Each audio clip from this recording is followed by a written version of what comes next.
Hey guys, welcome to Immortalized TCG. I am Nova Senpai, and I'm here today talking about Bonnie. So the next set is around the corner. Okay, I think the end of this month actually, and everybody is super excited for all the new leaders. And I am going. I know a couple of my friends at my locals.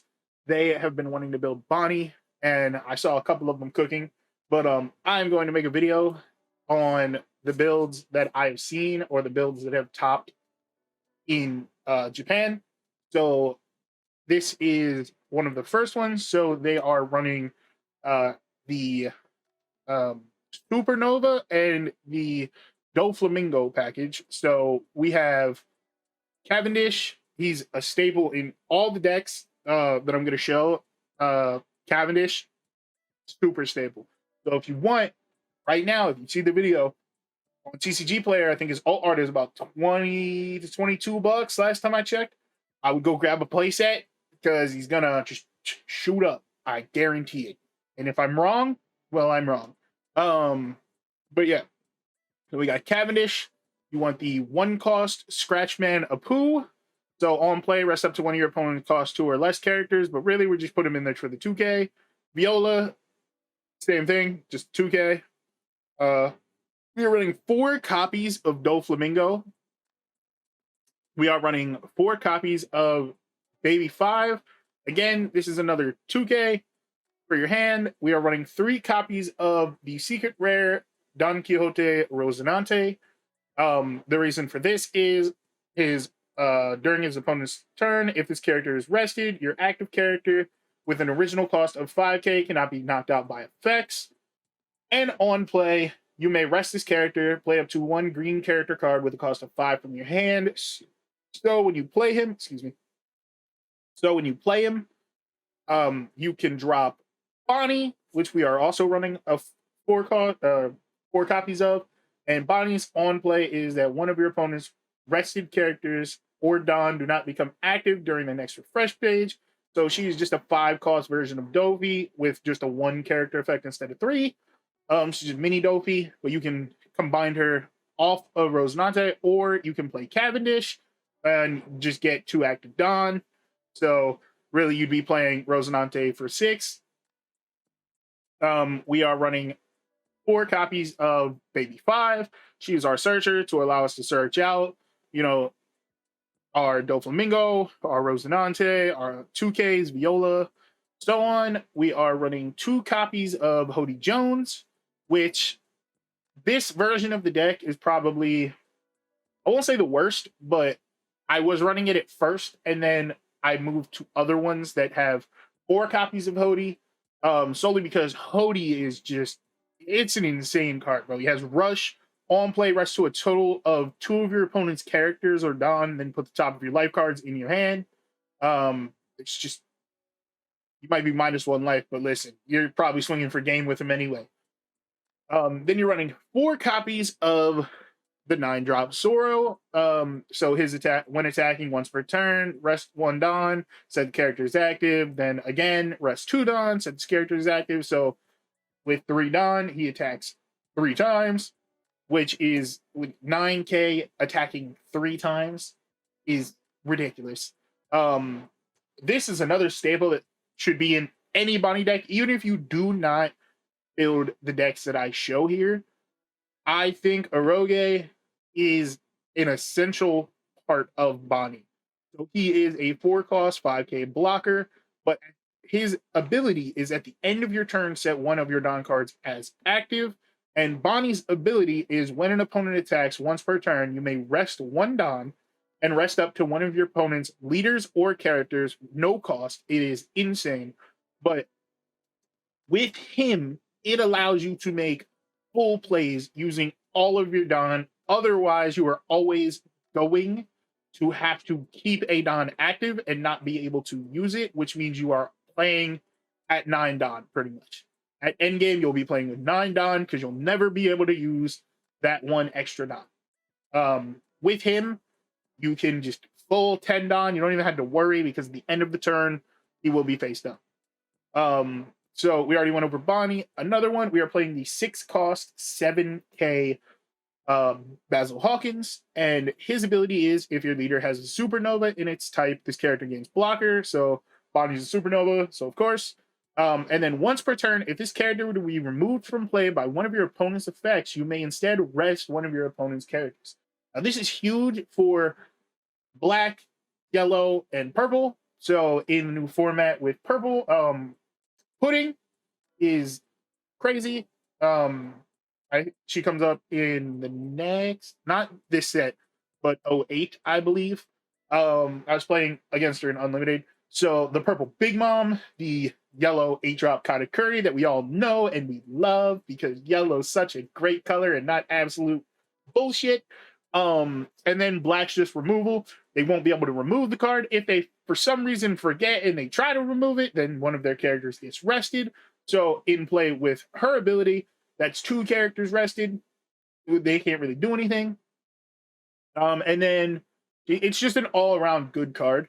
And then we are playing, of course, 4 copies of the Bonny Searcher to search for our Supernova cards. Now, I will say with this deck, when I was playing it, there did happen a point where I had Bonnie and Baby 5 on the field. I used the search with Bonnie, bricked because they were all Don Quixote, and then I used Baby 5 and bricked because they were all Supernova. So, yeah, that is an issue. I'm just extremely unlucky, so, you know, and then we're playing 3 copies of the 2-cost Scratchman Apu from the starter deck because, again, another 2K, and then we will be playing 2 copies of the whoever wins this war becomes Justice, just because for the counters, just in case, because Don Quixote doesn't have a counter. We're running a lot of big cards with no counters, okay, and 2 copies, even though you do end up not having counters in this, but it's a little bit better because of Bonnie, like, resting, so you don't have to worry about at least 1 attack. But yeah, so that's that one.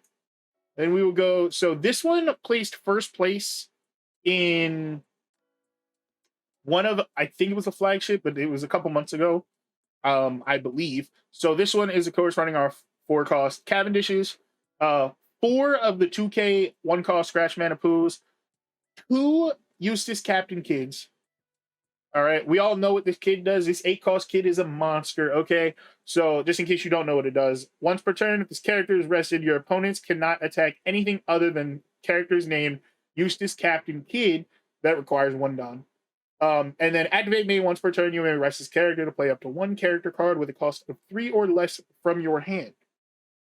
So, in this deck, that's really, you could, I guess you play Rosinante off of that, but that's not the main part. The best thing about this is he is an 8-cost 8K, and if he's rested, right, that means that no matter what your opponent attacks, they have to swing at him. So if you're playing something like Rush Zoro, right, Rush Zoro is all about like swinging 5K, 6Ks, right? They're not swinging over this. They have to commit their Don to swing over this, hope you don't counter out, right? And then swinging it again. Because they can't do anything until he gets off the field. It's a great card. And then again, just 2 Violas for the 2K, 4 Doflamingos, 4 Baby 5s for the search, and then Rosinante. We are playing 4 copies of the 2-cost Rosinante blocker because once per during your opponent's turn, if one of your other rested characters would be knocked out, you may instead trash this character. Now, I think the other deck that I showed you is lacking in this because of Euroge. So, Euroge is like the bread and butter of this deck. Okay, I think it is what holds it all together to allow you to like use all of your Don efficiently, and that just means that you got a Perona out there, right? Perona uses her effect, rests Hiroge to attack it, right? Or even if you're just playing black as normal, if they swing, block with Hiroge, counter out, and then if they try to remove him, you just trash Rosinante because that you're protecting that Hiroge. You want that Hiroge on the field at all times. Okay, it's going to allow you to be do so much better than instead of having to commit one Don to never being used. All right, and then again, the baby fives for the search, 4 of the other baby fives for the 2K counter, 4 Hody Jones, like I said in the last one, ran 2. This one runs 4. I think that's a lot better because Hody is just a very good card, and having him in your hand can help you win the game. And then 3 copies of Romanoa Zoro, the 9 cost. It's still a lot of big cards, like very big cards. And so we are running 3 copies of whoever wins this war becomes justice. Even though we have less cards than the last one that don't have counters, just these are really good to have. These will be in every version of the deck. And then again, we're running 4 copies of Basil Hawkins instead of 3 in this one, 4 copies of Rogue, and then 4 copies of the Jewelry Bonny Searcher. So in the next one, right, this one also placed first.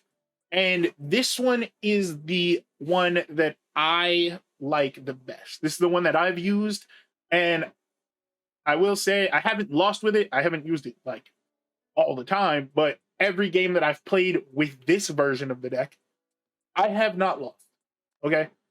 So in this one, we have 4 copies of Cavendish, 4 copies of the 1 cost Scratch Manapoo, 3 copies of Ezo. Okay, so Ezo is a 2K counter, and then on play, rest up to one of your opponent's characters with a cost of 4 or less. Okay, so it's just another rester. We have 4 copies of Eustace Captain Kit. Now that does make this the most expensive version of this deck, because 4 copies is, I believe, $120 for just the base version, not an alternate art, not the wanted version, just the normal one, 120 something dollars. But he's a really good card to have, so having 4 copies won't hurt. 4 copies of Rosinante, because I feel just because of black and because of removal, he's just good to have on the field. 4 copies of Hody Jones, because Hody Jones is the GOAT. I don't care. His leader might be $17 and going down still, but he's still the GOAT. Okay. 4 copies of Romanoa Zoro, just because you want to have him in your hand to play the really like late game. Bro, you play him, your opponent is like, I need to somehow get that man off the field or I'm going to get cooked. All right. And then, of course, 4 copies of Yoroge, because, like I said, he's like the backbone of this deck. Okay. He lets you just not even worry. Her ability is free. It's free. Okay.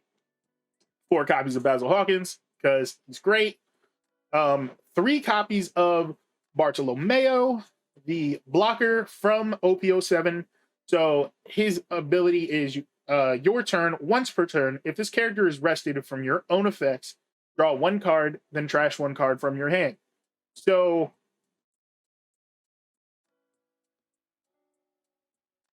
he's a blocker. He's a 3 cost, 4K blocker. He gets draw power, but you don't really rest, like you're not resting him. So like off your effects, so that draw is really he's more so in there if you just need another blocker. I usually just end up probably countering out with him anyway with the 1K. And then another 4 copies of the 2 cost Scratch Manapoo, the 4 copies of the Jewelry Bonny, and then 3 of whoever wins war becomes justice. So 3 copies, it really ensures, because you're running 4 costs of him, 4 and 4, so that's 12 copies of cards without counters. So just in case your hand is bricked, that might save it. You are running, I believe, it's actually 16 copies, because Basil doesn't have counters either. My apologies.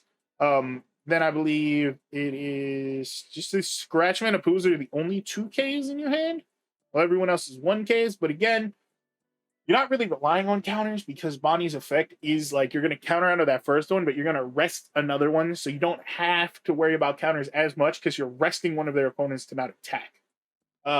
It also goes really, like, what I like to do is when I know I'm going to swing for game next turn, instead of like, if I know I can counter out and not lose, or just take the life and not lose, instead of resting one of their characters I know is going to attack me, I just rest their blocker, because then it's wraps. Like, can't block. I'm swinging for game. it is what it is. Especially if they got multiple blockers and then I play Hody. It's raps. It's raps. Okay. I think Bonnie's a very strong leader, and I believe a lot of people are going to play her. But a lot of the leaders from OP07 are actually very strong. A lot of the decks, which I will be covering, they just I see a lot of them topping, and I think actually OP07 is probably the most balanced I've seen of all the leaders topping. Of course, there's still a lot of red purple law, but what are we gonna do about that? You know, those dirty law players. Um, yeah, can't do nothing about them until they ban him. I think that's gonna be the next ban. I'm gonna be honest. He is super strong, but even with that, I think Bonnie's gonna do great. And if you're looking to run green, she's the way to go. So yeah, hope you guys enjoyed the video. I would do gameplay, show you gameplay, but this is like the fourth video I recorded today, and I'm very tired. So, build one of them and play it. Like, I'm gonna be honest, like, she's a lot of fun to play. It makes your opponent really think, like, because they know that like if they swing, somebody's getting arrested. Okay, um, so it really like makes them have to think on their combos a lot more. But yeah, I hope you guys enjoyed the video. If you did, leave a like. Feel free to subscribe. I will post more card content on this channel. And if you want to watch me play games and be a fool, right?